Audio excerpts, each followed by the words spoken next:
নমস্কার বন্ধুরা, আমি রানা পাখিরা আর আপনারা দেখছেন ড্রিম লাভার ইউটিউব চ্যানেল।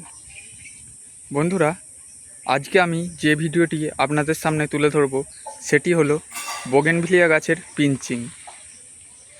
তো বন্ধুরা, যারা যারা আমার এই চ্যানেলটি নতুন দেখছেন তাদেরকে বলে রাখি, আমি এই চ্যানেলে ছাদ বাগান সংক্রান্ত বিভিন্ন ধরনের ভিডিও আপলোড করে থাকি। আপনারা যদি ছাদ বাগান সংক্রান্ত যে কোনো ভিডিও পেতে চান তাহলে অবশ্যই আমার এই চ্যানেলটিকে সাবস্ক্রাইব করে পাশের বেল আইকনটি ক্লিক করে রাখবেন। তো চলুন এবার আজকের এই ভিডিও আমরা শুরু করি। বোগেনভিলিয়া গাছের পিঞ্চিং। এই পিঞ্চিং কি? পিঞ্চিং হলো এক ধরনের নরম ছাঁটাই বা সফট পোনিং পদ্ধতি, যেখানে গাছের নতুন নরম কুঁড়ি বা শাখার অগ্রভাগ আঙুল বা কাঁচি দিয়ে ছেঁটে ফেলা হয়। একটি গাছকে বেশি শাখা গজাতে সাহায্য করে এবং ঘন ও ঝোপালো হয় এবং ফুল বেশি ফোটে। এবার আমি আপনাদের বলবো আপনারা কখন পিঞ্চিং করবেন। এর উপযুক্ত সময় হলো বসন্ত থেকে গ্রীষ্মের শুরু, শীতের ফুল শেষ হয়ে যাওয়ার পর। এছাড়া প্রতিবার ফুল ফোটার পর আপনারা বোগেনভিলিয়া গাছে পিঞ্চিং করতে পারেন। আবার যখন নতুন নতুন ডাল 4 থেকে 6 ইঞ্চি পর্যন্ত লম্বা হয়ে যায় তখনও আপনারা পিঞ্চিং করতে পারেন। কখন আপনারা পিঞ্চিং এড়িয়ে চলবেন? আপনারা শীতকালে গাছের পিঞ্চিং এড়িয়ে চলবেন, কারণ শীতকালে হলো গাছে ফুল দেওয়ার সময়। এই সময় আপনারা যদি গাছে পিঞ্চিং করেন তাহলে আপনাদের গাছে আর ফুল আসবে না। এছাড়াও আপনারা অতিরিক্ত গরম বা ভারী বর্ষণের সময়ও পিঞ্চিং থেকে বিরত থাকবেন, কারণ এই সময় গাছ চাপের মধ্যে পড়ে যেতে পারে। এবার আমি বলবো কোথায় পিঞ্চ করবেন। 1 নম্বর, নতুন নরম সবুজ ডাল খুঁজে বের করুন। কাঠের মতো শক্ত ডাল নয়। দেখুন, এই যে নরম সবুজ ডালগুলি আছে, এই জায়গাগুলি পিঞ্চ করার জন্য উপযুক্ত। 2 নম্বর, গাছের গোড়া থেকে 2-3টি পাতার গাঁটি গুনুন। এই যে দেখুন, গাছের এই জায়গা থেকে, এটি হচ্ছে মেন ডাল, এই মেন ডাল থেকে 2-3টে পাতা রেখে বাদবাকিটা পিঞ্চিং করে দিতে হবে। 3 নম্বর, একটি গাঁটির ঠিক ওপর থেকে পিঞ্চ করুন, যেখানে পাতা ডালে যুক্ত। মানে এই যে গাঁটিটি দেখতে পাচ্ছেন, এই জায়গাগুলিকে বলে গাঁটি। এই পাতা আর ডালের যে সংযোগস্থল, এই জায়গাটিকে গাঁটি বলে। তাই আপনারা এর একটু ওপর থেকে কাটবেন, যাতে ডাইবাক হলে ওই কাণ্ডটি শুকিয়ে যায় এবং পাতার পাশ থেকে একটি নোটস বের হয়। 4 নম্বর, আঙুল বা পরিষ্কার কাঁচি দিয়ে কুঁড়ির আগাকে ছেঁটে ফেলুন। আপনারা পিঞ্চিং করার জন্য আঙুলও ব্যবহার করতে পারেন, এছাড়া ধারালো কাঁচি ব্যবহার করতে পারেন, এবং এই যে ডগগুলি আছে এই ডগগুলি হালকা করে ছেঁটে দিলেই এই জায়গা থেকে নতুন আরও অনেক শাখা বের হবে।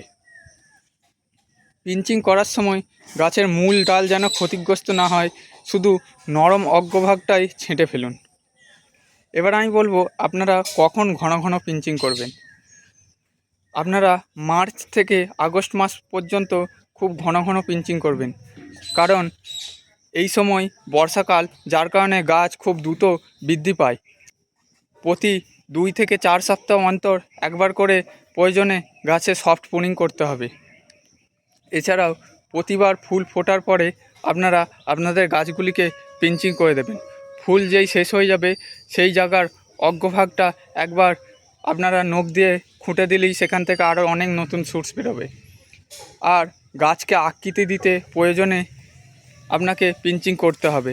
আপনার গাছ ধরুন বে আকৃতির হয়ে আছে, আপনারা সেই জায়গাগুলি কেটে দিয়ে নতুন জায়গাগুলি থেকে আবার অনেক শাখা আনতে পারেন। এবার আমি কিছু অতিরিক্ত টিপস আপনাদের দেবো। আপনারা যখনই পিঞ্চিং করবেন পরিষ্কার হাত বা যন্ত্রপাতি ব্যবহার করবেন, কারণ আপনার যন্ত্রপাতি থেকেই ছত্রাকজনিত সমস্যা আসতে পারে। পিঞ্চিংয়ের পরে হালকা সার দিন, যেমন ফসফরাস সমৃদ্ধ সার। এতে করে গাছে নতুন শুটস গজাতে সাহায্য হয়।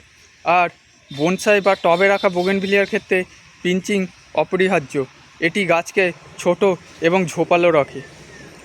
গাছের গোড়া থেকে অতিরিক্ত ডাল বা শাখার শোষক ডাল আপনাদের ছেঁটে ফেলতে হবে, নাহলে সেটি বোগেনভিলিয়া গাছের আকার নষ্ট করবে। শাখার ডাল বলতে একদম গোড়ার নিচ থেকে এক ধরনের ডাল বেরোয় এবং সেটি খুব লম্বা হয়ে চলে যায়, ওই ডালগুলিকে শাখার ডাল বলে। আমি শাখার ডাল নিয়েও একটি ভিডিও আপনাদের দেবো, আপনারা সেই ভিডিও আমার চ্যানেলে ভবিষ্যতে দেখতে পাবেন। আপনারা যদি ঠিকভাবে পিঞ্চিং করতে পারেন তাহলে অনেক নতুন শাখা গজায় এবং ফলে ফুল ফোটার জন্য বেশি জায়গা তৈরি হয়।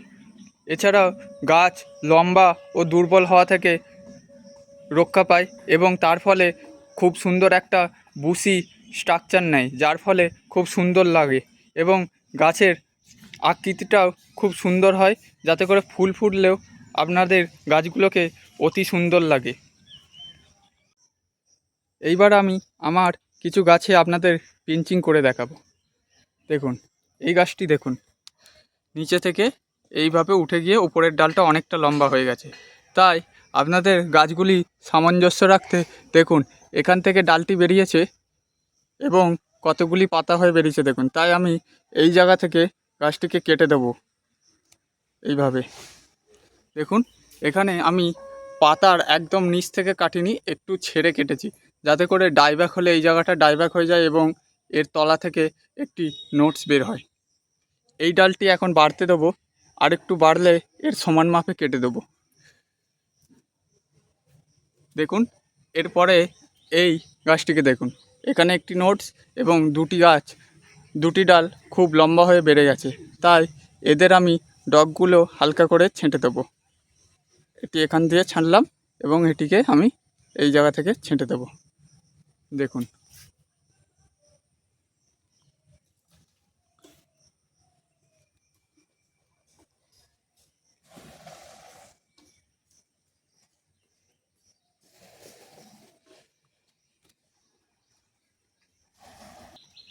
এবং আপনারা এই যে ডালগুলি ছাড়লেন, এইখানে অবশ্যই আপনাদের ফাঙ্গিসাইড দিতে হবে, নাহলে এখান থেকেই ডাইব্যাক হবে এবং ফাঙ্গাস লেগে গোটা গাছটা আক্রান্ত হবে। বন্ধুরা, ভিডিওটি যদি আপনাদের একটুও ভালো লেগে থাকে এবং কিছুটা হলেও ইনফরমেটিভ মনে হয়ে থাকে, তাহলে অবশ্যই ভিডিওটিতে একটি লাইক করবেন এবং চ্যানেলটি সাবস্ক্রাইব করে আমার পাশে থাকবেন এবং পাশের যে বেল আইকনটি আছে সেটি অবশ্যই ক্লিক করে অল নোটিফিকেশানে সেট করে রাখবেন, যাতে করে আমি ছাদ বাগান সংক্রান্ত যে কোনো ভিডিও ছাড়ার সাথে সাথেই তার নোটিফিকেশান আপনাদের কাছে পৌঁছে যায়। যারা যারা ভিডিওটি শেষ পর্যন্ত দেখলেন তাদেরকে জানাই অসংখ্য ধন্যবাদ। সকলে ভালো থাকবেন এবং নিজেদের ছাদ বাগানের গাছগুলোকেও আরও ভালো রাখবেন। ধন্যবাদ।